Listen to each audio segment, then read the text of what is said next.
हाँ, आप बोलिए फिर आप।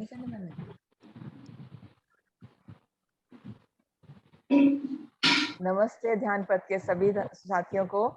आज फिर हम हाजिर हैं एक अच्छी कहानी के साथ और इसी के साथ हमें इंतजार है आपकी कहानियों का भी। आज सुनते हैं अविनाश जी हमारे लिए क्या लेकर आए हैं। अविनाश जी, आपका बहुत स्वागत है इस मंच पर। धन्यवाद अनुपमा जी, और ध्यान पथ के सभी साथियों को मेरा नमस्कार। आज दिल्ली के एक परिवार के एक 12 साल के बच्चे की कहानी लेके आई हूँ। उसको सुनिए और देखिए क्या सीख मिलती है, और मुझे भी बताइए कि अगर कुछ और बता सकते हैं तो मैं भी आगे से उसको ध्यान रखूंगा। एक बच्चा होता है दिल्ली में, 12 साल का। वो टूर्नामेंट खेलता है अपने स्कूल में, और एक बार फाइनल टूर्नामेंट के लिए नोएडा में उनका सिलेक्शन होता है, और उसी स्कूल के एक बच्चे के साथ उसका नोएडा में वो टूर्नामेंट में उसने जाना है। वो अपने पापा के साथ वहां पहुंचता है, और वो स्कूल बड़ा फेमस, बहुत बड़ा स्कूल है कोई नोएडा का, उसकी कहानी है। वो वहां की चमक दमक और बड़ा हॉल और बड़ा स्कूल और बड़ा प्लेग्राउंड देख के थोड़ा ना वो जैसे अचंभित सा हो जाता है, और उसके दिल में एक डर बैठ जाता है, मैं इसको पूरा कर पाऊंगा कि नहीं। तो इसलिए वो फिर बड़ा सहमा सा चुपचाप और देख रहा है, इतना बड़ा ग्राउंड, इतना बड़ा वो, इतने इंतजाम। तो थोड़ा, और उसके पिता वो नोट कर रहे हैं इस बात को कि वो अच्छा खेलने वाला बच्चा है, पर इस समय वो यहाँ की चमक दमक और भव्यता और ग्राउंड का बड़ा होना, ये सब देख के थोड़ा सहम सा गया है। कुछ उसके मन में उथल पुथल चल रही है, लेकिन पिता उसको कुछ नहीं बोलता, सिर्फ उसके सिर पे हाथ रख देता है, और वो पहले राउंड के लिए चला जाता है। वहां जाता है, और उसके ऊपर एक शुरू से प्रेशर था, तो वो प्रेशर में ही खेलता है, और दूसरे बच्चे के लिए बहुत हूटिंग हो रही होती है, तो वो बच्चा जीत जाता है, ये वो फर्स्ट राउंड हार जाता है।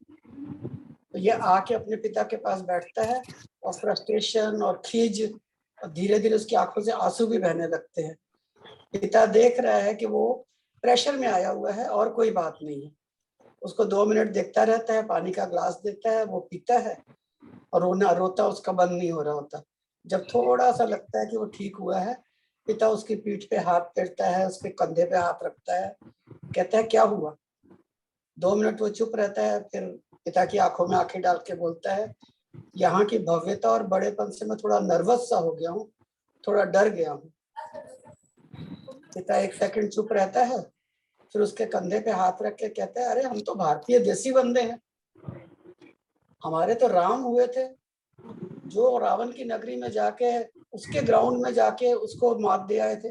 वो अपने ग्राउंड पर रावण हार गया था और राम जीत के आए थे। हम उस देश के हैं। बजरंगबली भगवान को, हनुमान जी को याद करो, वो पहाड़ों पे जाके संजीवनी के लिए, संजीवनी का नहीं समझ आया तो पहाड़ी उठा लाए थे। हम तो उस देश के बासिंदे हैं। तुम्हें जरा सा मैच की और ग्राउंड की और स्कूल की भव्यता देख के सहम गए और प्रेशर में आ गए। वो कहता है, पापा वो तो भगवान थे। कहते भगवान कौन है, भगवान कहाँ रहते हैं। कहता है हमारे दिल में। तो जब हमारे दिल में रहने वाला बंदा जाके जीत सकता है, तो हमें जीतने में क्या प्रॉब्लम है। बनो ना कृष्ण, जो कौरव पांडवों के युद्ध में लड़वाए थे और पांडव जीते थे, जो कम थे गिनती में। सिर्फ कृष्ण साथ थे, कृष्ण का मॉरल साथ में था, उनका एक पावर, उनकी एक शक्ति साथ में थी।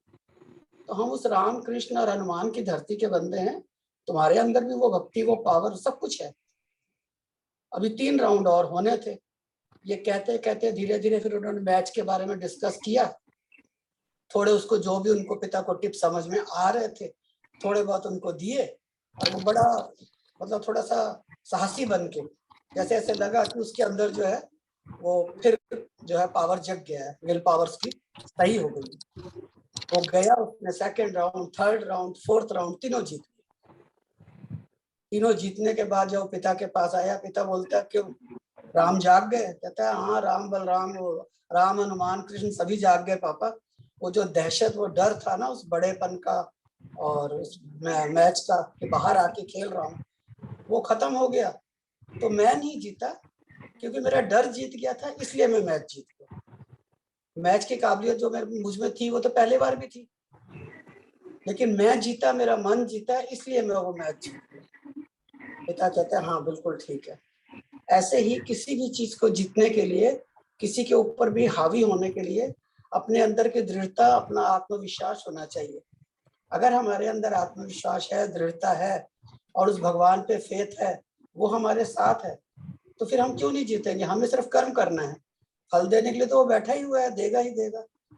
तो हमें भी अपने जीवन के हर क्षेत्र में ऐसे ही उस बच्चे की तरह बन जाना चाहिए जो सेकंड, थर्ड और फोर्थ राउंड में बना था, पहले राउंड वाला बच्चा नहीं। धन्यवाद। और आप भी बताइएगा आपको ये कहानी कैसी लगी, और आप सब हमारे पास कहानियां लेके कब आ रहे हैं, जल्दी से जल्दी हमें बताइए, ताकि हम भी आपकी प्रेरणादायक कहानियां सुन के आनंद ले सकें और सीख ले सकें। धन्यवाद। बहुत ही सुंदर अविनाश जी, खुद पर विश्वास रखने की ताकत के बारे में जाना आज हमने। दोस्तों, जैसा अविनाश जी ने कहा, हम सभी को इंतजार है आपका। आइए हमारे साथ जुड़े और अपनी अच्छी कहानियां साझा करें, ताकि कोई और के लिए वो प्रेरणादायक कहानी उनके जीवन का एक अद्भुत मोड़ बन सके। इसी शुभकामनाओं के साथ आपका इंतजार रहेगा।